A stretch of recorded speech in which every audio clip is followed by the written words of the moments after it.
Topic है जी आपका direct and indirect speech. ये 9th क्लास के पेपर में भी आता है, 10th में भी, 11th में। बहुत इंपॉर्टेंट टॉपिक है जी, और 4 नंबर का 9th के एग्जाम में आया हुआ है जी। फर्स्ट टर्म में भी आया था, सेकंड टर्म में भी आएगा, और 10th 11th के लिए भी बड़ा इंपॉर्टेंट है। तो सबसे पहले तो आपको डायरेक्ट इनडायरेक्ट का मतलब पता होना चाहिए। देखो जी, आपके पास यदि 2 व्यक्ति है, लाइक राम है और एक मोहन है, और राम जो है वो मोहन से जाके कहता है I am going to school, I am going to school, मैं कहा जा रहा हूं स्कूल। तो राम ने डायरेक्ट किससे जाके कहा? मोहन से, कि मैं कहा जा रहा हूं स्कूल। तो ये होता है जी डायरेक्ट स्पीच। इस वाले को क्या बोलोगे आप? इस वाले को बेटा आप बोलोगे डायरेक्ट स्पीच। देखो आपको यही ना पता हो दोनों का अंतर क्या, फिर पढ़ने में मजा भी नहीं आएगा जी। इनडायरेक्ट का मतलब क्या? अब राम भी है और मोहन भी है, और तीसरा व्यक्ति और आगे जी टीचर। अब राम ने मोहन से कहा कि मैं स्कूल नहीं जाऊंगा, सर को बता देना। मोहन ने आगे से बताई ये बात टीचर को। तो जो उसकी बात थी वो डायरेक्ट नहीं पहुंची, वो इस किसी और के द्वारा पहुंची। तो इसे बोलते हैं इनडायरेक्ट स्पीच। क्या बोलते हैं बेटा उसे? समझ में आया दोनों में डिफरेंस कि डायरेक्ट स्पीच और इनडायरेक्ट स्पीच क्या होती है। यदि मैं डायरेक्ट किसी से कोई बात बोलता हूं तो उसे क्या स्पीच बोलते हैं। लेकिन जब मैं किसी से कोई बात बोल रहा हूं और मुझे पहुंचानी कहीं और है, वो किसी और के थ्रू जा रही है, क्या बोलेंगे हम? अच्छा, ये भी समझ में आ गया आपका। बेसिक थोड़ा पूछ लेते हैं टीचर, यदि कोई पढ़ा लिखा होगा तो। Ram said to me, Ram said to me I am playing football, मैं क्या खेल रहा हूं? तो बेटा इसमें क्या है, ये जो सैड आया है यहां पे, क्या है जी? सैड। 2 चीज होती है, एक होती है रिपोर्टेड वर्ब। क्या होती है बेटा? Reported verb. एक चीज होती है रिपोर्टेड वर्ब, और एक होती है रिपोर्टेड स्पीच। क्या होती है? Reported speech. मैं बहुत बेसिक से आपको बता रहा हूं, और अभी भी आपने 4 नंबर नहीं कंप्लीट करे ना, तो पिटोगे बेटा। रिपोर्टेड वर्ब और रिपोर्टेड स्पीच। ये जो सैड आएगा यहां पे, यानी कोई किससे कहता है Ram said to me, Ram ने से बताया, कहा, आस्क, टोल्ड, तो ये सब क्या होती है जी? रिपोर्टेड। ये सब बेटा क्या होगी आपकी? अब बात आई रिपोर्टेड स्पीच की। रिपोर्टेड स्पीच मतलब क्या बात कही गई? आई एम प्लेइंग फुटबॉल। तो ये जो हिस्सा होगा ये सब क्या होगा आपका? Reported speech.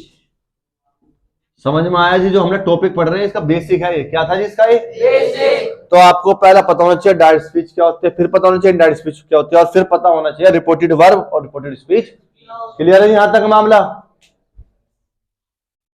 बात करते हैं जी रूल की। किसकी बात करेंगे? रूल की। अब आपके डायरेक्ट इनडायरेक्ट सारे के सारे डिपेंड करेंगे किस पर? डिपेंड करेंगे रूल पर डिपेंड करेंगे। पहला रूल, वर्ब की फर्स्ट फॉर्म, वर्ब की एस-ई-आई-एस, एसिया, उसे चेंज करेंगे हम वर्ब की सेकंड फॉर्म। लेकिन कुछ का तरीका अलग होता है रूल लिखवाने का। वो क्या करता है, उसे बोलता है प्रेजेंट इंडेफिनिट। क्या बोलता है? और बदल किस में गया? पास्ट इंडेफिनिट में। लेकिन आप नॉर्मल तरीके से याद रखो कि वर्ब की फर्स्ट फॉर्म एस-ई-आई-एस जहां कहीं भी आपको नजर आएंगे तो चेंज किस में करोगे आप? सेकंड फॉर्म में। और यदि आपको डू डज नोट नजर आ गया, क्या नजर आ गया? तो आप चेंज करोगे डिड नोट में। किस में चेंज करोगे जी? डिड नोट फर्स्ट फॉर्म में चेंज करोगे। क्लियर है जी? थर्ड, आपको is are am, is are am यानी प्रेजेंट कंटीन्यूअस बोलते हैं। क्या बोलते हैं जी? किस में चेंज करेंगे? यानी पास्ट कंटीन्यूअस, प्रेजेंट कंटीन्यूअस को पास्ट कंटीन्यूअस। यदि दूसरा रूल बोलूं तो दूसरा रूल बोलूं। अच्छा, has have third form, has have change किस में करेंगे? हैड थर्ड फॉर्म में, प्रेजेंट परफेक्ट को पास्ट परफेक्ट। वर्ब की सेकंड फॉर्म, वर्ब की या फिर वो डिड, क्या हो जी? चेंज किस में करेंगे? हैड। बेटा हैड बीन वाला अलग है। Was were ING, was were को चेंज करेंगे किस में? Had been. तो ये रूल आपको क्या रखने हैं? याद रखने। इन रूल से बहुत काम आपका होने वाला है। अभी मैं बताऊंगा जी कैसे होगा जी। एक और रूल है जी आपके पास, आई, माई, मी। इसे बोलते हैं बेटा फर्स्ट पर्सन। क्या बोलते हैं? First person. वी, आवर, अस, ये पूरा का पूरा आपका फर्स्ट पर्सन है। ये चेंज होगा तो किसके अकॉर्डिंग होगा? Change according to subject. किसके अकॉर्डिंग चेंज होगा? सब्जेक्ट के अकॉर्डिंग चेंज होगा।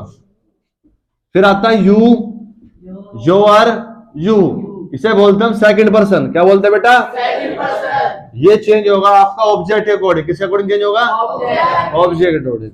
एक आता है आपका थर्ड पर्सन। क्या आता है बेटा? Third person. They, their, them, she, her, her, we, our, us. तो ये होता है थर्ड पर्सन और ये वाला होता है नो चेंज। ये आप चेंज नहीं कर सकते। ही, हिज, हिम। दूसरा रूल होता है इसमें कैन को चेंज इसमें करते हैं बेटा कुड में। इसमें मे को माइट, सेल को शुड, कैन भी हो गया, सेल भी हो गया, मे भी हो गया, बिल को गुड, टुडे को टुडे जहां नजर आएगा तो चेंज किसमें करेंगे हम? दैट डे में करेंगे। Yesterday, previous previous day, tomorrow, tomorrow किसमें चेंज करेंगे? Next disco. तो ये कुछ ऐसे हैं जो आपको याद रखने बहुत ही जरूरी है। और यदि ये रूल आपको कन्फर्म है तो आपके टॉपिक बहुत आसानी से समझ में आने वाला है। केस फर्स्ट, यदि आपके पास सेंटेंस आते हैं सिंपल, लाइक आपके पास ये आया कि Ram said Mohan I am going to school, I am going to school. आपके पास ये सेंटेंस आया और आपको इसे बनाना है, ठीक है? ये डायरेक्ट स्पीच है, ठीक है? और जब आप इसे बनाओगे तो कुछ चीजों का ध्यान रखना है आपको बेटा। क्या ध्यान रखना है? ये यहां पे क्या लिखा हुआ है? सैड लिखा हुआ है। सैड के आगे हमें ऑब्जेक्ट गिवन है। क्या गिवन है जी? राम ने कहा किससे? मोहन से। राम सेड टू मोहन, राम ने किससे कहा? तो यदि सेड टू के आगे ऑब्जेक्ट गिवन है, क्या गिवन है बेटा? ऑब्जेक्ट गिवन है मुझे, ऑब्जेक्ट मोहन के रूप में ऑब्जेक्ट गिवन है ना। तो सेड टू के आगे यदि ऑब्जेक्ट गिवन है तो सेड टू को तुरंत के तुरंत किसमें बदल देते हैं हम? टोल्ड में। तो ये आपको पता होना चाहिए। लेकिन कब? जब हमारे पास ऑब्जेक्ट गिवन है, यानी किसी ने किसी से बात कही तो उसके आगे क्या गिवन है? ऑब्जेक्ट। दूसरा, ये चीज आपको जो दिख रही है इसे बोलते हैं इन्वर्टेड कोमा। क्या बोलते हैं जी? Inverted comma. और इन्वर्टेड कोमास को हमेशा हटाने के लिए दैट का प्रयोग करते हैं। किसका जी? दैट का। हमेशा किसका प्रयोग करेंगे? हमेशा दैट का, ठीक है जी। अब इसका उत्तर लिखेंगे तो कैसे लिखेंगे? राम आएगा पहले आंसर में। क्या आएगा बेटा? राम। अब सेड टू के आगे ऑब्जेक्ट है तो सेड टू किसे बदलेंगे? टोल्ड आ गया जी। जो पहली बार समझ रहे हैं उनको ध्यान देना जी। फिर मोहन। अब इन्वर्टेड को हटाने के लिए हमेशा क्या आता है? अब ये जो आई आया है यानी first person, second person, third person, आपको देखना है। ये जो आई आया बेटा, आई यहां आया फर्स्ट पर्सन में, इसके बाहर लिख रहा है चेंज किसके अकॉर्डिंग होगा? ये सब्जेक्ट। किसके अकॉर्डिंग? अब सब्जेक्ट यहाँ पे ये शुरुआत वाला जो कह रहा है ये क्या है जी? और जो सुन रहा है वो तो सब्जेक्ट के अकॉर्डिंग करना। सब्जेक्ट लड़का है तो ही आएगा, लड़की है तो क्या आना चाहिए? वैसे लड़का है क्योंकि। क्लियर है यहां तक? अब यहाँ पे आया एम।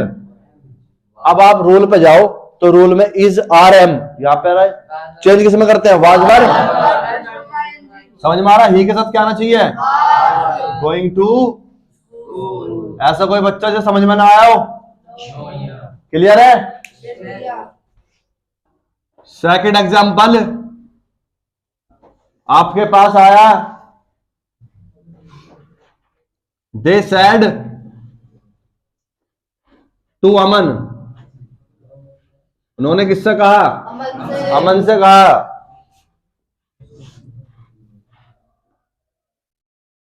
टुडे वी सा लोयन, हमने क्या देखा आज? तो उन्होंने अमन से कहा टुडे वी सा लोयन। आगे चलते हैं जी हम। देगा अब मैं ना बता रहा हूं, सेट टू के आगे ऑब्जेक्ट है, सेट टू के आगे तो किसमें चेंज करेंगे? ऑब्जेक्ट अमन है, अमन रहेगा। इन्वर्टेड कोमा हटाने के लिए हमेशा क्या आता है? अब बेटा टुडे को चेंज किसमें करते हैं हमेशा? दैट यहाँ पे काम करो, से बाद में चेंज कर लेना। पहले किस चेंज करोगे आप? वी को चेंज करो। वी किसमें आ रहा है जी? फर्स्ट पर्सन में। चेंज किस अकॉर्डिंग होगा? सब्जेक्ट क्या है तो क्या आएगा यहाँ पे? अब यहाँ पे सा लिखा हुआ है, आपको पता नहीं चल रहा क्या दे रखा है, तो आप दिमाग से देखो जी। यहाँ पे सी की सेकंड फॉर्म क्या होती है? तो यहाँ पे आपको गिवन थी क्या? Second form. क्या गिवन थी? और जहां कहीं भी सेकंड फॉर्म आती है चेंज किसमें करते हैं? हैड। They had. सा की थर्ड फॉर्म सीन लोयन, और टुडे को किसमें चेंज करते हैं? ये मैं बता चुका हूं जी आपको, ये चीज मैं आपको बता। और यदि आपके पास आ जाए normally, Ram sad I am honest boy, I am honest boy. अब यहां पे सैड के आगे ऑब्जेक्ट, राम ने ये बात कही आई एम ऑनेस्ट बॉय, मैं ईमानदार हूं। अब यहां पे सैड के आगे ऑब्जेक्ट नहीं है, तो ऐसी स्थिति में आप कैसे बनाओगे पेपर में? ये तो ये भी आ सकता है आने को। तो जी सैड के आगे यदि ऑब्जेक्ट ना हो, सैड के आगे ऑब्जेक्ट ना हो तो सैड का सैड ही रहता है बेटा। क्या रहेगा? सैड का। तो ये कंडीशन ध्यान रखनी है आपको। राम सैड, इन्वर्टेड कोमा हटाने के लिए दैट। अब यहां आया आई, आई चेंज होता है किसके अकॉर्डिंग? सब्जेक्ट क्या है? ये चार चीज में चेंज करते हैं। क्लियर है? कंफर्म? आपका थर्ड केस जो है वो है जी इंटरोगेटिव। ये तो पक्का एग्जाम में कंफर्म मान लो आप कि ये वाला तो एग्जाम में आपके पिछले वाला भी इंपॉर्टेंट है और ये वाला भी इंपॉर्टेंट है। अब इंटरोगेटिव वाला पिछले साल जो पेपर हुआ था फर्स्ट टर्म का, 4 में से 2-3 तो इंटरोगेटिव के ऊपर, तो सोच लो कितना इंपॉर्टेंट है इंटरोगेटिव वाला। अब इंटरोगेटिव 2 भागों में तोड़ दिया, एक डबल फैमिली वाले आते हैं और एक, तो दोनों बताऊंगा। तो पहले जो हम बात करेंगे डबल फैमिली वाले, कौन से जी? मान के चलो आपके पास सेंटेंस आया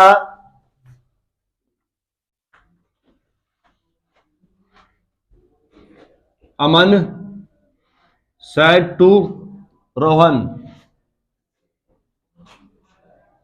what are you doing, what are you doing. तो आपके पास अब यहां पे क्वेश्चन मार्क लग गया, समझ जाओ इंटरोगेटिव है।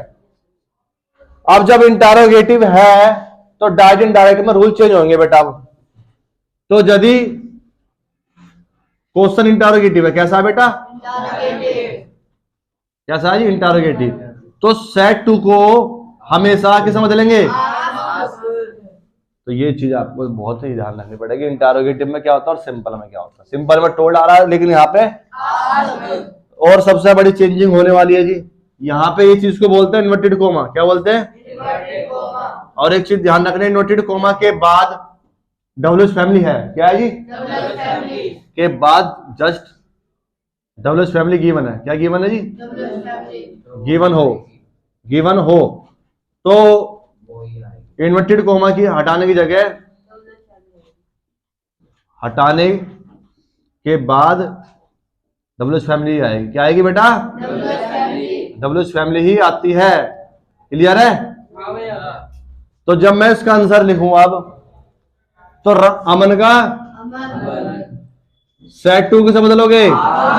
आस्क्ड। रोहन का, अब इन्वर्टेड कोमा के बाद डबल फैमिली है तो डबल फैमिली। क्लियर है? अब डबल फैमिली वाले को ध्यान रखना बेटा, ये जो हेल्पिंग वर्ब होते हैं, ये जा रहे हैं, वाजबार बिल सेल, सब इन्हें छोड़ते हैं। पहले चेंज किसे करते हैं? जो फर्स्ट पर्सन होता है। अब जो यू है वो सेकंड पर्सन है, चेंज किसे अकॉर्डिंग होगा? अब यहाँ ऑब्जेक्ट क्या है? लड़का है, लड़के के लिए क्या आता है? क्या आएगा बेटा? क्या आएगा? ही। और इजार में चेंज करते हैं was were, he was. Clear है जी? पक्का?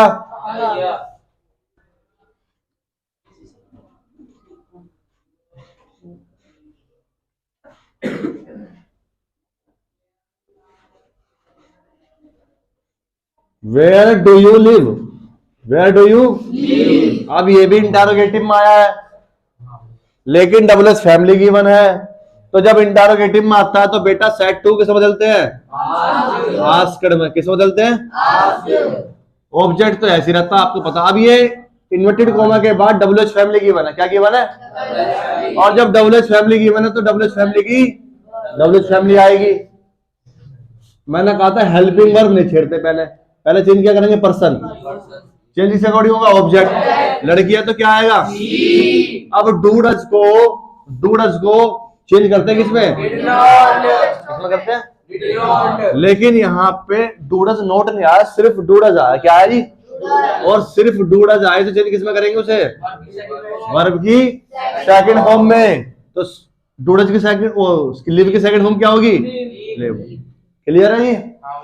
अब सेकंड केस इसी के अंदर आता है, विदाउट डबल्स फैमिली। विदाउट, मान लो डबल्स फैमिली ना इंटरोगेटिव में, यानी स्टार्टिंग किससे होगी? अब हेल्पिंग वर्ब से। किससे होगी?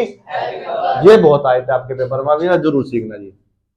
पिछली साल अभी फर्स्ट टर्म में अमन सेड टू रोहन,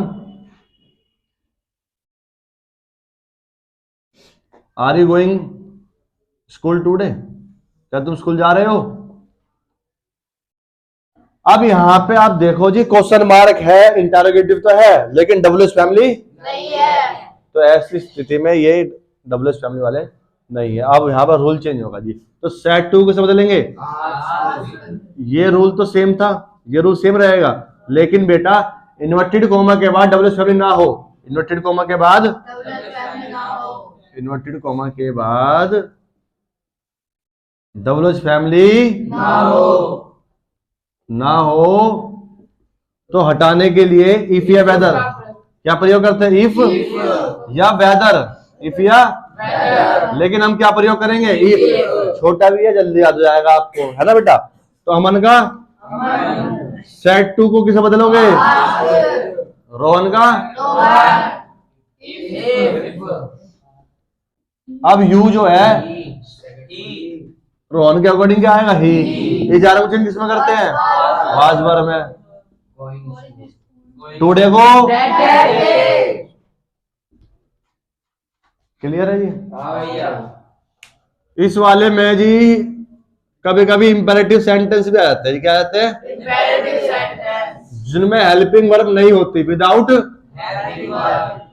उन्हें बोलते हैं इंपेरेटिव। जैसे गो देयर, कम हियर, वो होता है जी इंपेरेटिव सेंटेंस। अब आपके पास सेंटेंस आ गया जी, Rohan said to Ajay come here, यहां आओ। अब इस सेंटेंस में हेल्पिंग वर्ब भी नहीं है जी, सिंपल सेंटेंस है, हेल्पिंग वर्ब नहीं है। तो इन प्रकार के सेंटेंसों को आप सेट टू को तीन चीजों में बदलोगे, या तो रिक्वेस्टेड में बदलोगे, किसमें? या बदलोगे ऑर्डर में, किसमें? या फिर एडवाइज्ड। बेटा डिपेंड करेगा आपकी कमांड क्या दी गई है, स्पीच। आपसे कहा कम हियर, इधर आओ, तो इसमें आदेश दिया जा रहा है, ऑर्डर दिया जा रहा है ना क्लियरली। तो आप क्या यूज करोगे यहाँ पे सेट टू की जगह? तो सेंटेंस को पढ़ के पता चलेगा ऑर्डर्ड। और इन्वर्टेड को हटाने के लिए इसमें हमेशा टू लगाते हैं जी। क्या लगाते हैं? इन वाले सेंटेंसों में इन्वर्टेड को हटाने के लिए बेटा टू का यूज करते हैं। किसका यूज करते हैं? टू लगाएंगे, बाकी सेम आएगा, कम। क्लियर है भाई? मान लो मेरे पास और एक और आएगा सेंटेंस, सीता सेट टू आराम से क्या लो जी, टेक रेस्ट, आराम करो। अब इस सेंटेंस में कहा गया है टेक रेस्ट, तो क्या चीज आएगी? Requested, order, advice. तो Sita advice Ram to. Clear नहीं है?